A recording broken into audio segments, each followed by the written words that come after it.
Lutter contre la production sonore diurne et nocturne, le ministre provincial de la Justice et porte-parole du gouvernement provincial s'est dit inquiet du non-respect de la décision interdisant la nuisance sonore. Maître Pascal Ernest Ilunga annonce pour bientôt la mise en place d'une commission qui doit faire le suivi et les mesures sévères vont tomber.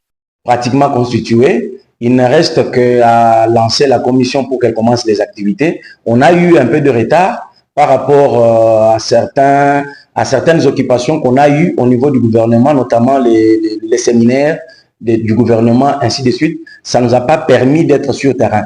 Mais au moment où nous sommes en train de parler, nous sommes maintenant dégagés et que le travail doit se poursuivre. D'ailleurs, il y a eu des inquiétudes autour de ça parce que tel qu'on s'était entendu l'autre fois, et ce que je suis en train de constater, c'est comme si la réunion de cette fois-là n'a pas atteint ses objectifs parce que en termes de production sonore, on ne respecte pas la loi. J'ai été saisi de quelques dossiers par rapport au tapage et je crois que les mesures seront prises et pour que la population soit tranquille, surtout la nuit, parce qu'on ne peut pas accepter que notre population soit dérangée avec les bruits qu'on produit ça et là par les églises, par les bars, par le particulier dans leur parcelle. Il faut que nous puissions arrêter cela. Donc, il y aura des mesures que nous allons prendre toujours ensemble pour que ce que nous allons faire profite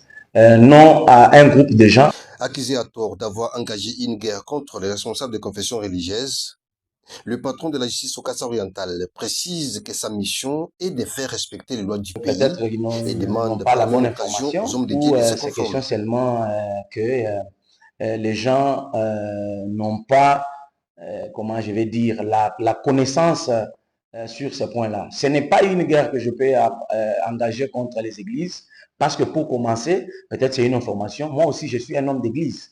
Et alors je vais faire la guerre contre les églises. Pourquoi? Ce n'est pas ça. Mais nous voulons seulement que nos lois soient appliquées. Et vous le savez, ce n'est pas moi qui ai conçu ces lois, ce n'est pas moi qui suis l'auteur de ces lois-là, mais moi, dans la charge que j'ai, il y a aussi faire appliquer la loi. Alors, si on a dit que la production sonore doit se faire, mais conformément à une certaine réglementation, c'est ce que nous allons tenter de faire. Alors, l'Église qui est Église seulement de nom, qui n'a pas de documents, qui ne s'est pas constituée en personne morale, est-ce que si on arrivait à fermer une église comme ça, on fait la guerre contre les églises? Je ne pense pas.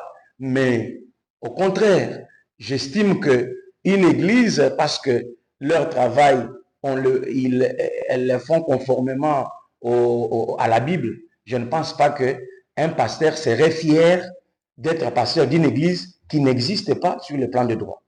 Moi, je pense qu'au lieu de me regarder, moi, il faut que les églises se regardent elles-mêmes pour voir est-ce que nous méritons d'être une église. C'est simple. C'est question seulement de se mettre en ordre, de régler les comptes avec l'État et c'est tout.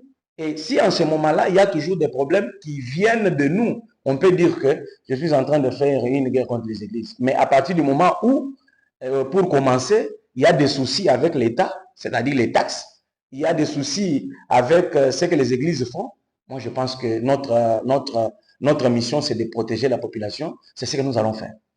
Au sujet de la délocalisation de la prison centrale de Mbujimaï, Maître Pascal Ernest Ilunga signale que les projets de construction d'une nouvelle prison est en cours.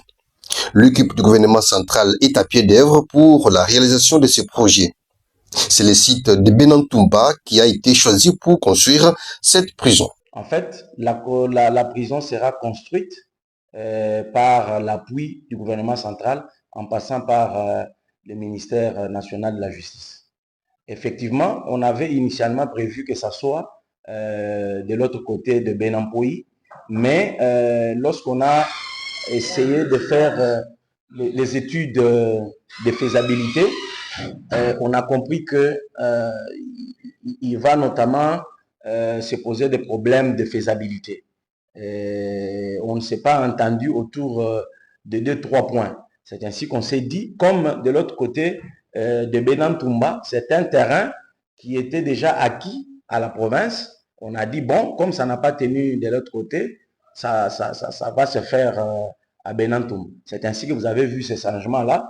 Mais qu'à cela ne tienne, le plus important, c'est que la prison soit construite.